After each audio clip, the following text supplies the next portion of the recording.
throughout the history of computers, we've been striving to shorten the gap between us and digital information, the gap between our physical world and the world in the screen where our imagination can go wild.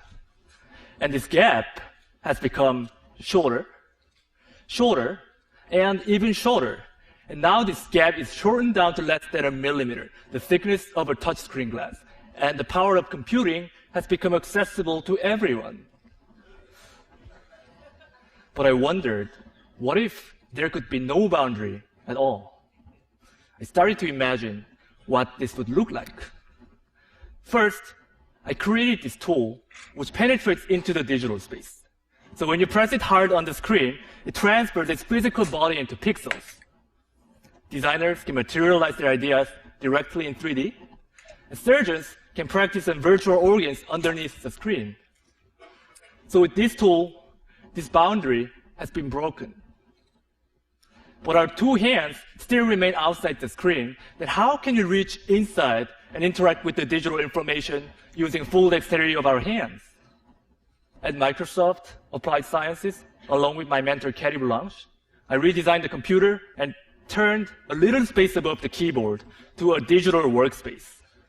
By combining a transparent display and depth cameras for sensing your fingers and face, now you can lift up your hands from the keyboard and reach inside this 3D space and grab pixels with your bare hands. Because Windows and files have the position in the real space, selecting them is as easy as grabbing a book off your shelf. Then you can flip through this book while highlighting the lines, words on the virtual touchpad below each floating window. Architects can stretch or rotate the models with their two hands directly. So in these examples, we are reaching into the digital world. But how about reversing this role and having the digital information reach us instead? I'm sure many of us have the experience of buying and returning items online, but now you don't have to worry about it. What I got here is an online augmented fitting room.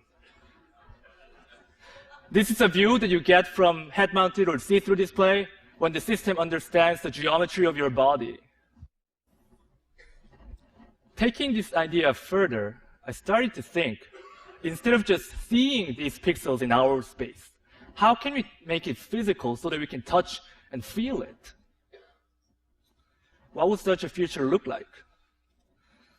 At MIT Media Lab, along with my advisor Hiroshi Ishii and my collaborator Remy Post, we created this one physical pixel.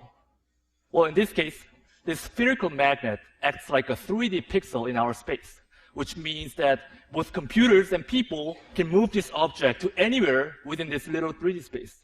What we did was essentially canceling gravity and controlling the movement by combining magnetic levitation and mechanical actuation and sensing technologies.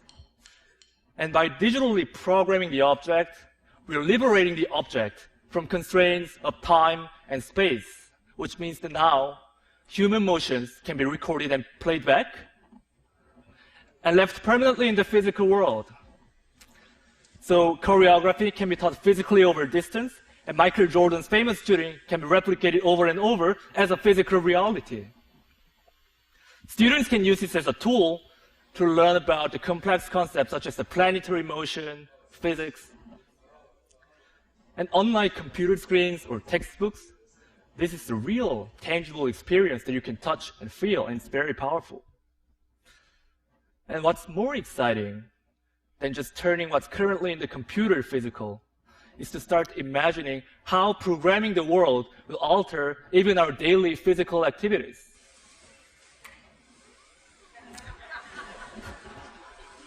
As you can see, the digital information will not just show us something, but it will start directly acting upon us as a part of our physical surroundings without disconnecting ourselves from our world. Today, we started by talking about the boundary. But if we remove this boundary, the only boundary left is our imagination. Thank you.